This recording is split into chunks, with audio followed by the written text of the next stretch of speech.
16 का 24। कौन बताएगा अच्छे काम है? परिणाम बताएगा।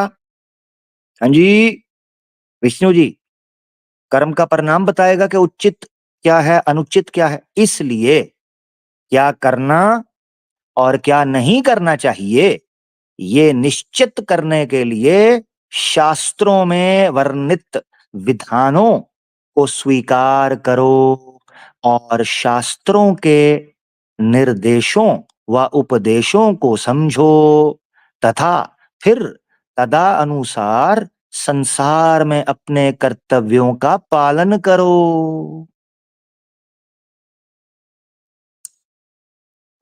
लो जी। ये बताएगी भगवत गीता। शुभ अशुभ, उचित अनुचित कर्म का निर्णय परिणाम नहीं लेगा, शास्त्र लेंगे। शास्त्र, ये याद रखना है। इसीलिए मैंने पूछा था कि भाई लो जी जीकेएम भाई आ गए, इनको ले लेते हैं, वादा किया था बड़ी जल्दी से, बस ये 3-4 मिनट यार, मैं निकलना है, बहुत लेट हो गया। जीकेएम भाई कैसे हैं? खैरियत से? बढ़िया हूँ, अपना बताइए। जी जी, क्या हेलो। हुआ? जी जी। जी, आवाज आ रही है मेरी? जी जी आ रही है, बिल्कुल आ रही है, आपकी आवाज ठीक है। हेलो। जी जी हाँ, आ रही है। जी। अ, हाँ, ये आज तो आपको जल्दी है तो फिर मैं ज्यादा वक्त नहीं लूंगा, अपना भी और आपका भी। नहीं उसको दो आसान कर तीन लेते हैं चीजों पर जीकेएम बात। भाई। सॉरी सॉरी जीकेएम हम्म, भाई, समय चूंकि कम है, मैं ही आपसे डायरेक्ट पूछ लेता हूँ। यार मुझे ये विष्णु भाई जवाब नहीं दे रहे थे, मैं जानता हूं कि ठीक है उनके पास भी ज्ञान है गीता का, मैं चाह रहा था आपसे भी थोड़ा सा पूछ लूं। जीकेएम भाई, कर्म, सिर्फ कर्म, शुभ अशुभ हो सकता है? हाँ, हो भी सकता है।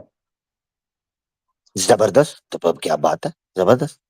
यानी हम्म, परिणाम उसका कुछ भी हो सकता है दुनिया के अनुसार, समाज के अनुसार, मगर वो अपनी बेस के अंदर शुभ और अशुभ हो सकता है, ठीक है ना? हाँ, इसीलिए तो कहा गया है कि अच्छे कर्म बुरे कर्म जो है कर्मों के अभी ये बांटा गया है ना। जो उनका हम्म हम्म कहना था कि फल निर्धारित करते हैं, तो फल तो फल की बात तो बाद में आती है ना, पहले तो कर्म किया जाता है। वो हाँ कुछ ज्यादा ही सूक्ष्म स्तर पे चले गए। ये विषय बड़ा बनाना चाहे तो बहुत बड़ा बन सकता है, लेकिन मोटे तौर पे समझने के लिए ये कहा जा सकता है कि कर्म भी शुभ अशुभ होते हैं। जी। हाँ, जबरदस्त जबरदस्त जी कैम भाई। असल में वो इस विषय के महत्व को समझ नहीं पा रहे थे, इसीलिए मैंने आपने नोट किया था, मैंने उनके साथ बात करते समय ही बीच में आपको ले लिया था, क्योंकि मैं चाह रहा था इस विषय पर हम्म। आपका जो पक्ष है वो जरूर आना चाहिए।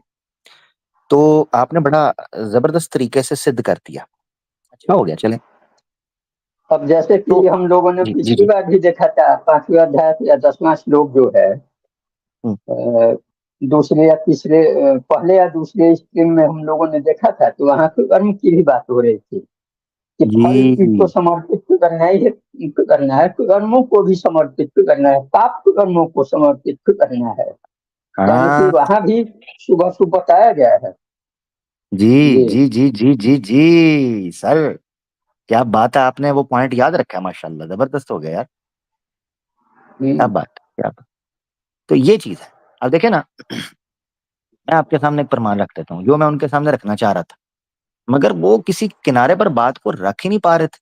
अब ये देखें यहाँ पर 12 के 17 में लिखा हुआ है, शुभ अशुभ परित्यागी भक्तिमान यः स में प्रिय। वो कहते हैं शुभ अशुभ को भी जो त्याग दे, ऐसा भक्तिमान जो है वो मुझे प्रिय है, ये श्री कृष्ण कहते हैं। ठीक है, ये देखें यहाँ पर 12 का 17, और एंड में लिखते हैं, किधर गया है, हाँ, ये आपकी स्क्रीन पर है, मैं जूम कर देता हूँ, ठीक है, ताकि किसी को किसी किस्म का संदेह ना रहे। वो शुभ और अशुभ कर्मों का परित्याग करते हैं, कर्मों का, ठीक है ना जी। 12वें तो अध्याय का 17वां श्लोक। 7वां, 12 का 17, सॉरी, हाँ 17, 17। 17। यो न हृष्यति न दृष्टि न शोचति न क्रांति शुभाशुभ परित्यागी भक्तिमान्य समय प्रिय। जो न कभी हर्षित होता है न शोक करता है, जो न तो पछताता है न इच्छा करता है, तथा जो शुभ तथा अशुभ दोनों प्रकार की वस्तुओं का परित्याग कर लेता है, ऐसा भक्त मुझे अत्यंत प्रिय है। यही है ना? जी जी जी जी जी, बिल्कुल हम्म। बिल्कुल। ठीक है, तो ये मैं बात रख रहा था। बहरहाल हाँ। बड़ा जबरदस्त आपने पॉइंट रखा। भगवत गीता, मैंने पहले एक बात, आपके आने से पहले जीकेएम भाई मोक्ष भाई से बात कर रहा था मैं, तो मैंने ये चीज रखी थी कि गीता जड़ से समस्या का समाधान करती है। जड़ से कैसे? गीता ये कहती है कि 3 प्रकार के व्यक्ति होते हैं। एक वो जो कर्म इसलिए करते हैं कि उनको उसका फल मिले, एक व्यक्ति वो होता है। श्री कृष्ण अर्जुन को कहते हैं ऐसे लोगों को भी मत रोको, क्योंकि समाज इसी प्रकार के व्यक्तियों से चल रहा है। समाज भी तो चलाना है ना, वरना तो सब टूट जाएगा। हम्म। तो समाज को चलाने के लिए ऐसे व्यक्तियों को कर्म करने दो, ये ही भगवत गीता के अंदर लिखा है कि ऐसे लोगों को मत तुम तंग करो, उनको करने दो, उनको फल के लिए करने दो। नंबर 2, श्री कृष्ण कहता है कि जब तुम उससे ऊपर आ जाओ ना, तो फिर तुमने कर्म तो करना है, मगर तुम आत्मिक तौर पर, आर्थिक तौर पर, और क्या उसको बोलना चाहिए, धार्मिक तौर पर ऊंचे स्थिति में चले जाओ कि तुमने कर्म तो करना है, मगर फल की चिंता, फल का लाभ, फल की इच्छा नहीं होनी चाहिए, इसको त्याग दो। ये है एक स्टेज। अब तीसरी, श्री कृष्णा ने फिर स्टेप बताया, क्योंकि जब भी कोई व्यक्ति कर्म करता है तो वो इंतजार करता है मुझे इसका फल मिले, ये ह्यूमन नेचर है। ठीक है ना, ह्यूमन नेचर। इसके बगैर हम्म। दुनिया चलती नहीं है। कोई भी आदमी जॉब करता है, वो कहता है महीने बाद मुझे पगार मिलेगी। बिजनेस, व्यापार करता है, वो कहता है मुझे इससे क्या लाभ मिलेगा, फायदा मिलेगा। ठीक है, हर बंदा जो है ना वो इस चीज पे चलता है। तो श्री कृष्णा कर्म संन्यास को फिर इंट्रोड्यूस करवाते हैं, परिचित कराते हैं। वो कहते हैं कि फिर ये तरीका है कि त्याग दो, संन्यास ले लो, समाज को छोड़ जाओ, दूर अति त्याग में निकल जाओ, ताकि ना तुम कोई कर्म करो, ना तुम्हें फल की चिंता और इच्छा हो। ना रहे, जिसे आसान लफ्जों में कहते हैं, ना रहेगा बांस ना बजेगी बांसुरी। सिंपल। जी। ये, आप आपकी बात तो हो गई। जी जी, मेरी होगी जी। हाँ। नहीं, ये तो नहीं किया है कहीं कि जंगल में चले जाओ, जो है संन्यास ले लो, त्याग कर दो। जैसे कि जो इंटेंशन जो होती है कि किसी चीज के प्रति, जैसे कि मेरा ही एक मित्र था, वो एग्जाम देने गया। छोटी थोड़ी मैं बात कहूंगा। बात कहने तो मैं बहुत कुछ आया था कि भूप जी को, आपसे भूप आपको भूप जी से बात करनी चाहिए थी। अब मैं क्यों तो मैं करना ऐसा चाहता बोल था। रहा हूँ? हाँ, नहीं, क्यों मैं ऐसा बोल रहा हूँ, क्योंकि पहले ये बात मैं जो बोल रहा हूँ उसको क्लियर कर लूँ, और उसके बाद समय हो तो बताइएगा, नहीं तो मेरे भी अब से जो है कुरान पर सवाल शुरू होने वाले हैं। लेकिन आज हम्म, संयोग से आपने पहले ही बोल दिया कि मैं जाने वाला हूँ, तो देखते हैं क्या होता है। तो एक मेरा मित्र था, वो अपने स्कूल के दिनों में पढ़ता था, उसका कोई पेपर हुआ, वो भी बोर्ड नहीं नहीं, वो एग्जाम का बूब जी, पेपर था। सॉरी सॉरी सॉरी जीकेएम भाई, सॉरी आपको टोक रहा हूँ। वो बूब जी का आप कहने लगे थे उनसे बात करनी, वो क्या आप क्या बताने लगे थे, कारण तो बताएं उसका। उसका कारण ये था कि मुझे एक चैनल पे गाली पड़ रही थी कि तुम उनके यहाँ जाते हो, मतलब आप लोगों के यहाँ, और जिस कारण जो है उनकी व्यूअरशिप बढ़ती है, लोग जाते हैं उनको देखने के लिए, सनातन। तो मैं ये चाह रहा था कि भूप जी भी वहां जाते हैं, तो क्या उनके यहाँ आने से आपकी व्यूअरशिप नहीं बढ़ेगी? वाह वाह वाह, ये- सिक्सर। जीकेएम भाई सिक्सर। यही मेरा यार ये मुझे सवाल कभी था। आपने पहले बताया होता तो मैं सारा प्रोग्राम ही ऊप के साथ करता, ताकि आज के बाद ये आपको और बात तो मार ना सकता। हाँ, और मेरे ऊपर जिसने इल्जाम लगाया, वो बंदा खुद आपके यहाँ आया था, हाय हाय उसको हाय मैंने लाइव हाय। में देखा था। हाँ। और आपके यहाँ आया और उसकी जो है ऑडियो वीडियो पता नहीं क्या क्या आपने चलाया उसी के सामने। आपने ये भी ओ। आपके सामने उस बंदे ने ये भी कहा कि एक्स मुस्लिम नाम की कोई चीज नहीं होती। अब उनकी स्ट्रेटजी थी या फिर क्या था, ये तो मुझे नहीं पता है, लेकिन वो खुद भी आए थे आपके यहाँ। तो वो कैसे मुझे ऐसा ब्लेम कर सकते हैं कि तुम उन लोगों के पास जाके उनकी व्यूअरशिप बढ़ाते हो। ओ हो। भाई ये जो भूप है ये को 75 बार हमारे पास आके भीख मांग के बदतमीजी करके गाली गलौज करके जा चुका हुआ है। ये कैसे लोगों को और इनके साथ बैठने वाले लोग कैसे आपको कह सकते हैं जी के हम भाई आप सामने बैठे हो नहीं, भूप आपकी जी के मौजूदगी साथ में। मेरी भी बात हुई है। भूप जी हम्म, के साथ मेरी भी बात हुई है।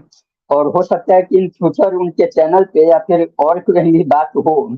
लेकिन मेरा ऑब्जेक्शन अगर वो समझ रहे हैं, आप समझ, मुझे तो लगता है कि आप समझ गए हो।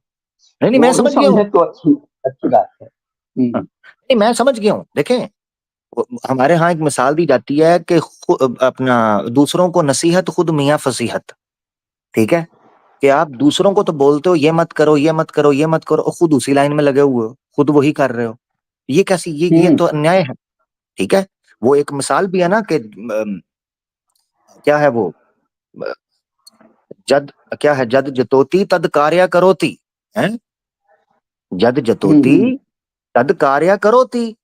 ये मैंने इनसे सुना था यही मुझे सिखाते हैं ये आर्य समाजी के जद जतोती तद कार्य करोती। जब तुम जो चीज बोलते हो जिसका वचन प्रवचन देते हो भाषण देते हो उस पर उसका उसका पालन क्यों नहीं करते खुद खुद भाग जाते हो। वेद में लिखा है हम्म। ऋग्वेद के अंदर लिखा है कि वो लोग असुर हैं वो ब्रह्म राक्षस हैं कि जिनका मन कुछ हाँ। और वाणी कुछ और कर्म कुछ और होता है कहेंगे प्रमाण दे दूंगा। ऐसे लोगों को वेद ने नास्तिक हम्म कहा है कि जिनकी वाणी मन यानी आत्मा वाणी और कर्म आपस में विभक्त हों आपस में एक दूसरे के विरुद्ध हों। हम्म ये गलत है। अच्छा आप कम से कम अगर यहाँ अच्छा मैं एक और यहाँ पॉइंट रखना चाहता हूँ ताकि इनके कानों में भी बात चली जाए। जी के एम भाई को एक जमाना हो गया है हमारे पास आते इन्होंने एक बार मुझसे कहा था मैंने इनको कहा मैं आपसे वचन करता हूँ आप मेरे सामने मौजूद होंगे मैं कभी किसी किस्म की कोई अभद्र भाषा या अश्लील भाषा या ऐसी मान मर्यादा का उल्लंघन नहीं करूंगा जिससे आपको किसी किस्म की पीड़ा हो या आपको दुख पहुंचे नहीं करूंगा।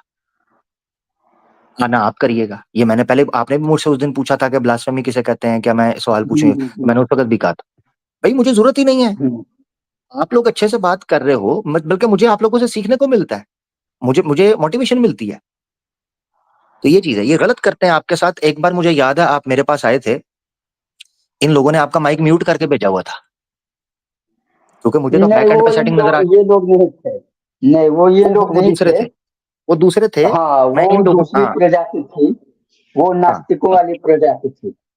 हाँ वो समझ गया हूँ मैं समझ गया हूँ वो इन लोगों से मुराद यही हाँ। थी कि दूसरे लोगों ने यानी हमने नहीं दूसरे लोगों ने एक बार आपका माइक म्यूट करके हमारे पास भेजा तो मैंने फिर यहाँ से बैक एंड से सेट करके आपको दिया था कि भाई अब आपकी ये आवाज हम्म आएगी ये यूं नहीं आ रही। तो ये जेलसी हम्म फैक्टर है अगर आप आगे अपनी बात रखना चाहते हैं और आपको पूरा मौका मिलता है उसमें कोई दिक्कत नहीं है अभी जैसे आपने रखा। तो इतनी बात बाकी मुझे इनसे बात मैं हम्म करना चाहता था मैंने इनको लेके बैठा हूँ उस बंदे का टेंट्रम ही खत्म नहीं होता। भाई तुम एक तो मेरे पास आए हो लिंक क्लिक करके मेरे घर मेहमान आए हो मेरा घर अगर कोई मेहमान आया वो मेरे साथ कैसे बदतमीजी कर सकता है वो कैसे मेरे साथ टेंट्रम दिखाए एटीट्यूड मुझे दिखाएगा कि जी तू मुझे जानता है तू भागा हुआ है तू 2 साल से आगे लगा हुआ है तू फलाना किया हुआ है। तो मैंने कहा अच्छा चल फिर तू भी निकल जा तू जो तुझे भ्रम है उस भ्रम में जी। नहीं, दरअसल ये लोग चाहते हैं, कुछ लोग चाहते हैं। मैं सही बात बताऊं कि मैं इस मुस्लिम चैनल को बहुत देखता हूँ, आज भी देखता हूँ और पिछले 5-6 सालों से देखता हूँ। अब हम्म, ये लोग ये चाहते हैं कि चूंकि मैं पुराना बंदा हूँ, तो मैं आकर आपके सामने उसी तरीके से जो है गाली गलौज या फिर रूढ़ हाँ भाषा में बात करूं और यहाँ से हाँ निकलता बनूं। तो ऐसा हाँ लगेगा कि हाँ, क्या जवाब दिया इसने, बंदे ने घर में घुस के मारा है। तो ये मुझे, मेरी स्टाइल नहीं है। ये मुझसे हाँ। नहीं हो पाएगा कि मैंने मैं जीकेएम अपनी भाई बात रखूं। मैंने एक बार पहले भी बात की थी इस कदर काल छाया है इस कदर काल पड़ गया है, इस कदर अधर्म, अज्ञान और अविद्या छाई पड़ी है हमारे समाज पर, हमारे विचारों पर, हमारी मानसिकता पर, हमारी बुद्धियों पर, इस कदर कि यहां से सनातनी आज के दौर में उसको कहा जा रहा है जो जब तक गाली गलौज ब्लास्फेमी न कर दे। ये दिन भी आने थे सनातन धर्म वालों पर कि जो कहते थे अहिंसा परमो धर्मा, उनकी वजह से इस तरह के शांत और धीरज और गंभीर लोग, उनके ऊपर ये आरोप लगने शुरू हो गए, तुम पता नहीं सनातनी भी नहीं हो, तुम तो फलाने के मिले हो, तुम तो फलाने के। ये बन गया हुआ है हाल कि ये उसको सनातनी नहीं मान, मैं हकीकत आपको बता रहा हूं, बल्कि देशद्रोही कहना शुरू कर देते हैं। ये ऐसे ऐसे ये धर्मी लोग हैं कि एक बंदा कह रहा है यार मुझे नहीं लड़ना, मुझे इज्जत से बात करनी है, आपत्ति है, प्रश्न है, एतराज है, इज्जत से नहीं रखा जा सकता। मगर इन्होंने क्या जुबान और क्या माहौल और क्या एक परंपरा इसकी तरवीज कर रहे हैं कि ये देशद्रोही कहना शुरू कर देते हैं।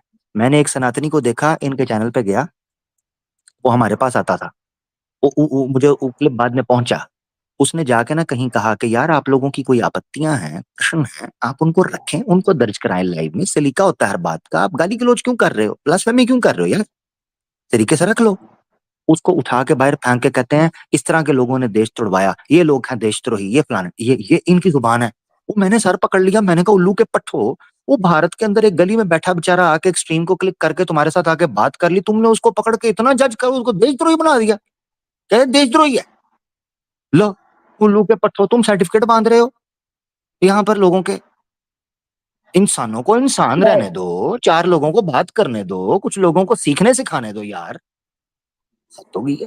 नहीं, अगर अगर आप महाभारत की बात करें या फिर इसी गीता की बात करें, आप भगवान श्री कृष्ण को बहुत मानते हैं, तो भगवान श्री कृष्ण दुर्योधन से बातचीत करने के लिए गए ना, शांति दूत बन के, और ये जानते हुए भी उन्होंने ये कहा कि मुझे पता है कि दुर्योधन मानेगा नहीं, लेकिन फिर भी मैं जाऊंगा। तो ये कोशिशें तो होती रहनी चाहिए, शांति के लिए कभी कोई ये चीज नहीं होना चाहिए। और बाद में समझौता करते करते करते करते उन्होंने कहा कि चल भाई 5 गांव ही दे दे, उसी से संतुष्ट हो जाएंगे। लेकिन जब बात ये आ गई कि कुछ भी नहीं दूंगा, तब लड़ाई शुरू हुई। तो मैं उस इससे पहले की बात कर रहा हूँ कि भाई क्या रखा है। ठीक है, समाज एक प्रेशर कुकर के अंदर है, समाज में है, लेकिन कोशिशें होती रहनी चाहिए शांति के लिए। बाद में जब कोई मौका नहीं मिलेगा तो अब क्या करेगा कोई, लेकिन जब तक दिल में है, हृदय में है कि नहीं, इसको ऐसे सुलझाया जा सकता है। देखिए, समाज हो, दुनिया हो, कोई भी चीज हो, सहयोग से चलता है, संघर्ष से नहीं। और बेशक। जिसने संघर्ष पैदा किया वो समाप्त हो गया है। हम्म, हम्म, बिल्कुल बिल्कुल, 110% एग्री, बिल्कुल एग्री। जी। तो बहरहाल मैं नेक्स्ट टाइम अगर आएंगे, अगर भूप साहब इस वक्त सुन रहे हैं, आ जाते हैं, भला कि मेरा टाइम समाप्त हो चुका हुआ है, मगर मैं उनको दोबारा ले लूंगा, आए, सलीके से आकर बात करते, जरूर बात हो सकती थी। उनका एटीट्यूड नहीं खत्म हो रहा, तो एटीट्यूड ना दिखाएं भाइयों की तरह या हमारे सम्मान। इन्होंने एक बार आए, मुसलमानों को पकड़ के अनाप शनाप बोलना शुरू कर दिया, मुझे आज भी याद है। और इनसे मैंने कहा था कि हमने आपके सामने कभी कोई गलत बात नहीं की, हम अपने आप को संभाल के रखते हैं। अगर आप मुस्लिम मुस्लिम समाज के बारे में यहाँ नफरत उगलने की बात करेंगे, फिर हम बोलेंगे नहीं। फिर अब जब ने इनको निकाल दिया, हमने कहा आप क्षमा मांगे, आगे से इसकी अकड़ नहीं खत्म हो रही थी। कहता मैं क्यों क्षमा मांगू, मैंने जो कहा ठीक कहा है। तो भाई ठीक है, भाड़ में जा फिर। जब तू मसले को हल ही नहीं करना चाह रहा, जब तू बैठ के बात ही नहीं करने के लिए तैयार, तो फिर काय के लिए तुझे लेके बैठे ने भाई। इसीलिए मैंने स्टार्ट के अंदर इसको साइड पे कर दिया। मुझे याद है, ये समझते हैं 6 महीने बाद आएंगे, 7 महीने बाद आएंगे, जो बकवास हमने मुस्लिम समाज के बारे में, अलीना सिस्टर का चैनल था, मुझे याद है बेटे, मुझे याद है, मैं भूलता नहीं हूं। तूने मुसलमानों के समाज के बारे में जो बात की थी, सारे मुसल तुझे मेरे पे गिला है ना, मुझसे कोई नुकसान है, मुझे गाली निकाल, मुझे बुरा भला बोल भाई, कोई दिक्कत नहीं, मैं तेरी दिक्कत समझ सकता हूँ। तूने मुसलमानों के बारे में बात करोगे, उसके बारे में फिर बात पे आपको क्षमा मांगनी पड़ेगी, फिर आगे बात होगी, ऐसे नहीं होगी। ये मजाक नहीं है अब कि जब चाहे हमारे आगे ये जो गाल पर आपने तमाचा मारा और उसके बाद आकर कहा चलो जी मैंने तमाचा मार लिया है, 6 महीने गुजर गए हैं, अब आप अच्छे से हमारे से बात कर लो, ऐसे नहीं होगी। जी जी क्यों भाई। और ये जो आपने बात कही थी कि मैं आया था तो आपने वॉल्यूम जो है सेट करके दिया था, तो इसके बाद मेरा उधर जाने का दिमाग ही खराब हो गया कि भाई ये तो गेम ही दूसरी चल रही है। एक तो बंदा आपके पास आ रहा है, आप लोग अपने में लगे रहते हो, बंदा अपनी बात पे करने आ रहा है, वहां जो है काफी, वहां भी ऐसा ही कुछ किया गया है कि हम्म।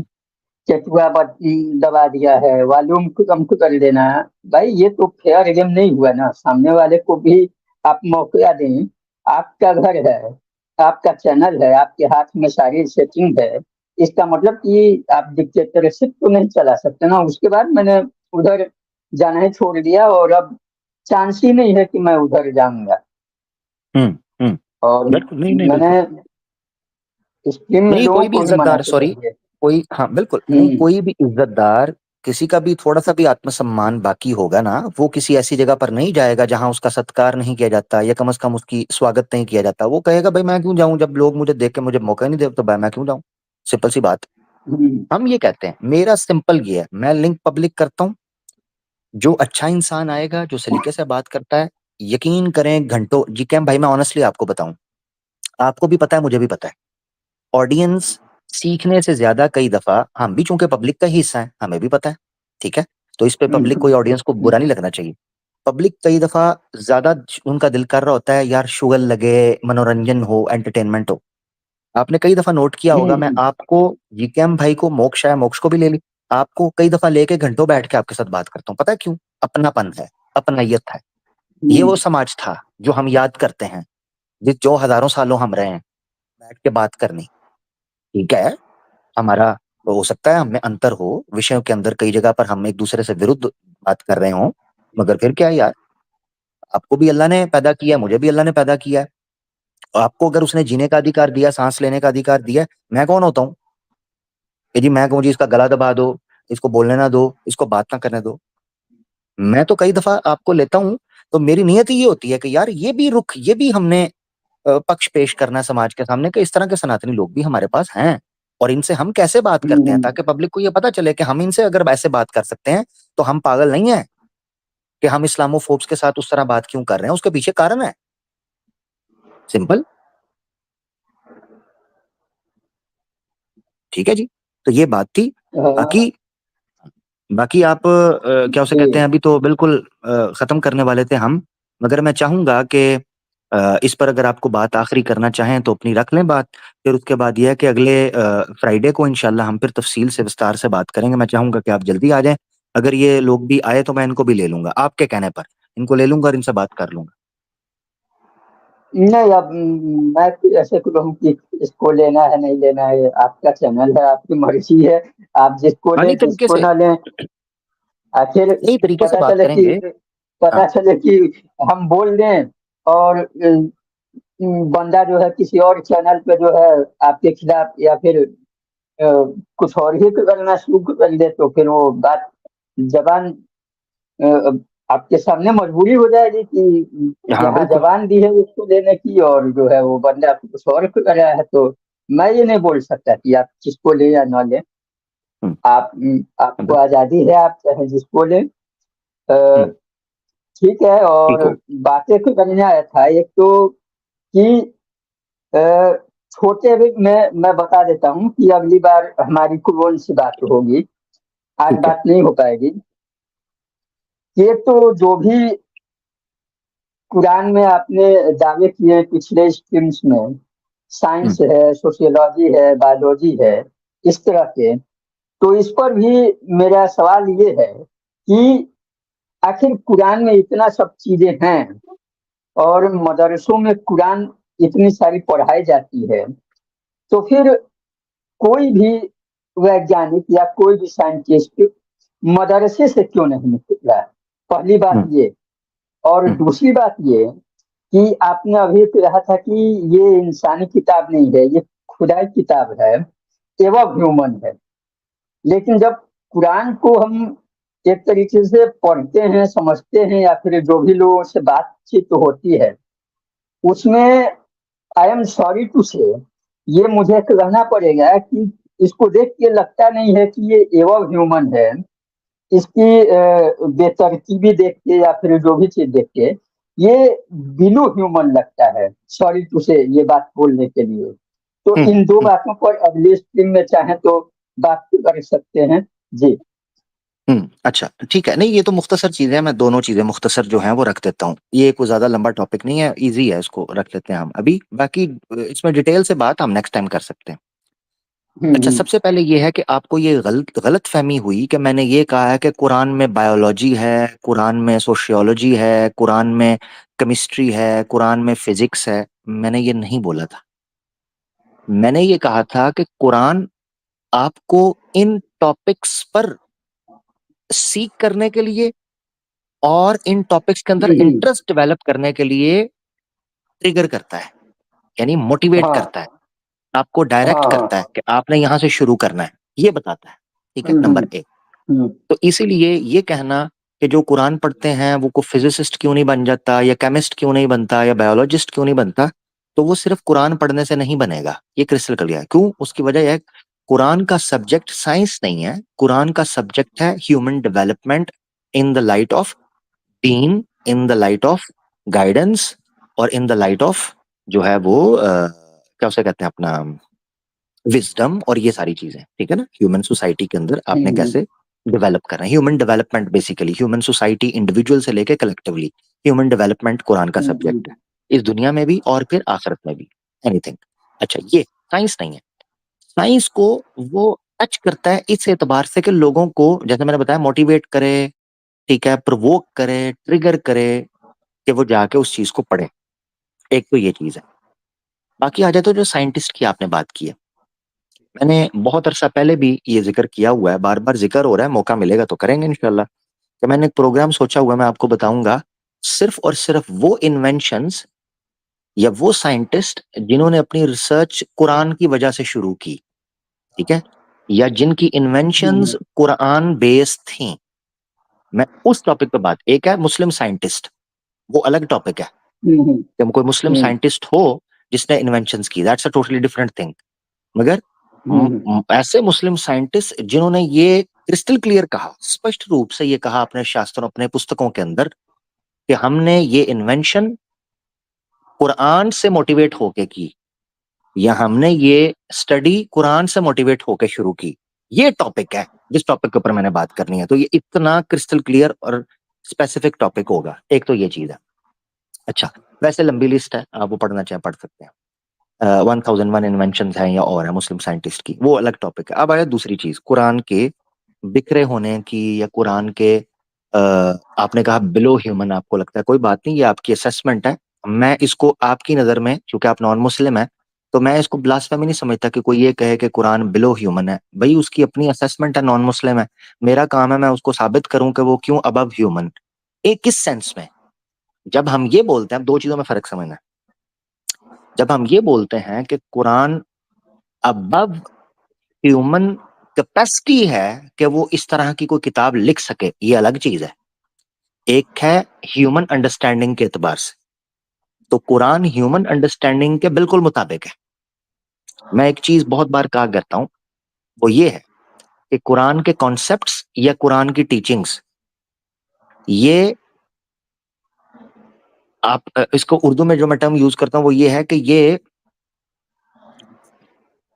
मावराए अकल तो हो सकता है, खिलाफे अकल नहीं है। खिलाफे अकल नहीं। यानी मिसाल के तौर हम्म पर, एक एक साधारण व्यक्ति को किसी बात का समझ ना आना, ये एक अलग विषय है। और किसी व्यक्ति की बुद्धि या उसके तर्क या उसकी अंडरस्टैंडिंग के विरुद्ध किसी चीज के चले जाना, ये अलग चीज है। ये दो अलग चीजें हैं। ठीक है। तो मेरा मानना हम्म ये है, कुरान जो अबव ह्यूमन है ना, वो अंडरस्टैंडिंग के एतबार से नहीं है।